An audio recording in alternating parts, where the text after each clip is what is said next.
Hola, ¿qué tal? Hola, ¿qué tal? ¿Cómo están? Ya estamos de regreso aquí con un nuevo video para ustedes. Señor, qué loca semana se vino encima de todos.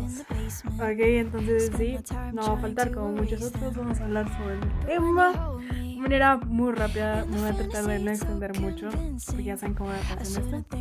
Entonces, sin más, vamos a comenzar. Este es un video de cuál es el origen del conflicto entre Ucrania y Rusia y por qué tiene esa relevancia por la BBC.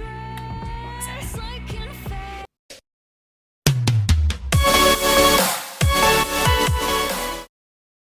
Ya estamos aquí de regreso para ver este videito. No olviden de darle super likes y infórmense adecuadamente. No se imaginan la cantidad de cosas que he leído para hacer este video. Entonces, hasta comenzar.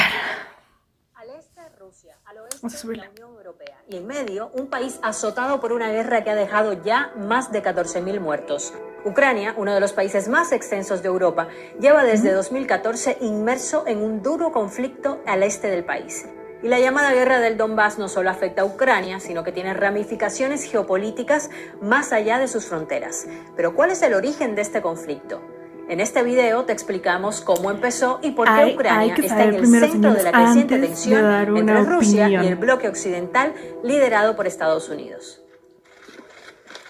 La línea roja. Antes de explicar cuáles son las causas del conflicto actual, hay que echar un poco la vista atrás para entender la particularidad de este país. Entre los siglos IX y XIII, la actual Ucrania formó parte de la llamada Rus de Kiev, una enorme y poderosa federación de tribus eslavas que se extendía desde el mar Báltico en el norte hasta el mar Negro en el sur. Desde entonces, su historia se ha caracterizado por la dominación de potencias extranjeras y ha pasado por manos polacas, otomanas, austriacas y sobre todo rusas. Y durante la primera mitad del siglo XX, el territorio ucraniano seguía repartido. La zona oriental de Ucrania, que antes de la revolución de 1917 formaba parte del Imperio Ruso, pasó a llamarse República Socialista Soviética de Ucrania, cuando se estableció la Unión Soviética en 1922. La zona occidental se encontraba entonces principalmente en manos polacas. Pero fue con la repartición de territorios durante la Segunda Guerra Mundial que la zona bajo dominio polaco y otras regiones colindantes pasaron a formar parte de la República Socialista Soviética de Ucrania.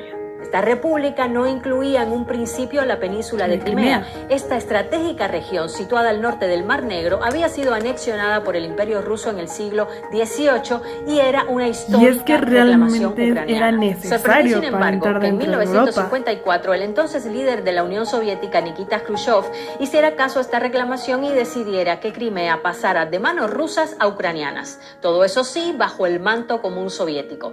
Pero recordemos que en 1991 se produce el colapso de la Unión Soviética. Ucrania se consolida como país independiente y mantiene una buena sintonía inicial con Rusia, que había sido la república soviética más grande e influyente. Sin embargo, más tarde se fue produciendo un acercamiento hacia Occidente, hasta el punto de elaborarse en 2012 un acuerdo de asociación entre Ucrania y la Unión Europea. Algo que incomodó a Rusia, que ejerció presión al punto de que cuando ya estaba todo listo para la firma, en noviembre de 2013, el entonces presidente ucraniano Viktor Yanukovych suspendió el acuerdo. Esta repentina decisión provocó que cientos de miles de personas se agolparan en la Plaza de la Independencia de Kiev pidiendo que se retomara el diálogo con la Unión Europea. Comenzaba así el llamado Euromaidán. Una serie de protestas y disturbios de índole europeísta y nacionalista, aunque con apoyo también de sectores ultraderechistas que se extendieron por gran parte del país durante varios meses. Estas revueltas se saldaron con más de 100 muertos y continuaron hasta que el 22 de febrero de 2014 Yanukovych huyó de Ucrania. 5 días más tarde, esta crisis fue aprovechada por Rusia. Grupos armados prorrusos apoyados por Moscú tomaron las principales instituciones de la península de Crimea, izaron la bandera rusa y convocaron a un referéndum de independencia. En apenas unos días, Ucrania vio cómo Crimea pasaba a ser dirigida de facto por Rusia. Más tarde, el presidente ruso Vladimir Putin reconoció que muchos miembros de estos grupos armados pertenecían realmente al ejército ruso. Incluso el ministro de Defensa ruso les galardonó con medallas por lograr lo que calificaron como el regreso de Crimea. Este movimiento marcó un punto crítico de las relaciones entre Rusia y Occidente. Provocó la expulsión de Rusia del G8, el grupo de países más industrializados del mundo, y la Unión Europea reaccionó a la anexión de Crimea decretando duras sanciones económicas contra Moscú que aún siguen vigentes. Hay que destacar que la península de Crimea tiene un atractivo especial para Rusia. En la localidad de Sebastopol, al sur de Crimea, se encuentra la principal base naval rusa en el Mar Negro. Desde la independencia de Ucrania, Moscú pagaba una tasa anual a Kiev por el uso de esta base, algo que ya no necesita hacer con su anexión. Además, tal y como contamos antes, esta región había formado parte del territorio ruso durante un periodo de tiempo, por lo que para Moscú y especialmente para Vladimir Putin, con esto recuperaban un territorio que les pertenecía. Ellos aprendieron a la mala que no se pueden alejar de Europa.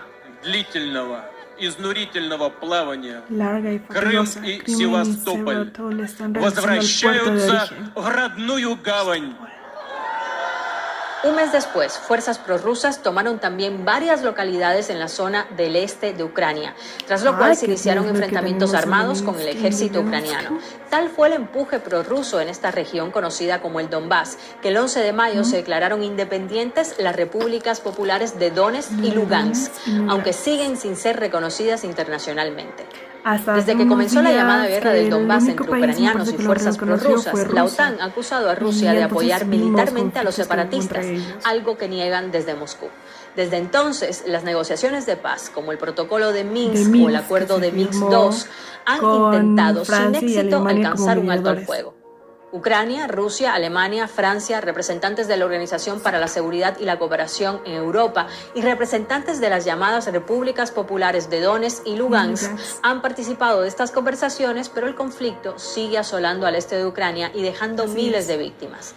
Naciones Unidas ha advertido de los crímenes de guerra que se han sucedido desde 2014 en esta región, así como del alarmante deterioro de los derechos humanos. También contabiliza en más de 1,5 millones las personas que se han visto obligadas a dejar sus casas durante este tiempo. Además de las miles de víctimas en terreno ucraniano, se añaden las casi 300 personas que murieron en el avión de Malaysia Airlines derribado el 17 de julio de 2014 por un misil de fabricación rusa, aunque ningún bando se hizo responsable.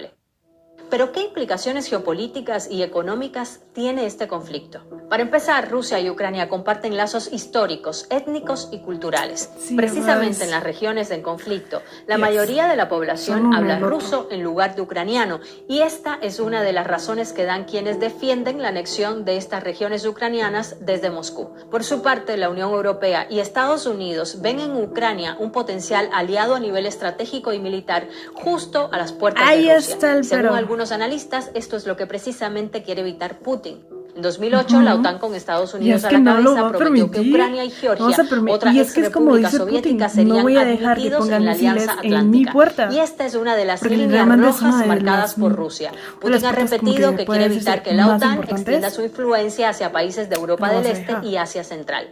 Pero además, la industria energética también es clave para entender la trascendencia de esta disputa. Rusia ha construido un enorme gasoducto entre su territorio y Alemania llamado Nord Stream 2. Sin embargo, el proyecto se encuentra bloqueado actualmente por Alemania y la Unión Europea, quienes temen que Rusia pueda utilizar este gasoducto para presionar a Ucrania. Actualmente, la mayor parte del gas ruso que llega a Europa lo hace precisamente a través de Ucrania, pero con la apertura de Nord Stream 2, Moscú podría hacer llegar todo el gas directamente a Alemania. Esto privaría a Ucrania del ingreso de alrededor de $2,000 millones al año. Y según el presidente ucraniano Volodymyr Zelensky, este proyecto es un arma geopolítica peligrosa del Kremlin, pues hay analistas que piensan que en el momento en que no hubiera gas pasando por Ucrania, ya no existiría un impedimento para un potencial ataque ruso.